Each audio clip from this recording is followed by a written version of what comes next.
ناظرین آپ کو تازہ ترین اپڈیٹ سے آگاہ کرتے چلے، ملک کے دوسرے شہروں کی طرح کامونکی میں بھی 9 محرم الحرام کا مرکزی جلوس امام بارگاہ جعفریہ لائن پار سے برآمد۔ مزید تفصیلات سے آگاہ کر رہے ہمارے نمائندے محمد شہزاد۔ جی محمد شہزاد، تفصیلات سے آگاہ کیجیے گا۔ جی بالکل، آج 9 محرم الحرام کا مرکزی جلوس امام بارگاہ جعفریہ لائن پار سے برآمد ہوا اور مین بازار اور مختلف راستوں سے ہوتا ہوا جی ٹی روڈ امام بارگاہ باب الحسن امام موسیٰ کاظمی پر اختتام پذیر ہوا۔ جلوس کے راستوں کو مکمل سیل کیا گیا اور دوسری جانب کسوں کی روڈ پر گرم لال زنجیر کا ماتم کیا گیا۔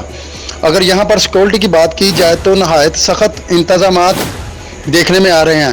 کیمروں سے جلوس کی نگرانی کی گئی۔ اس موقع پر D S P Malik Amir, circle Kamoke S H O Nadeem Khalid, sub inspector Zafar Iqbal اور اے ایس آئی راؤ انعام اور سیکورٹی انچارج محمد عمران اور ٹائیگر فورس موجود تھی۔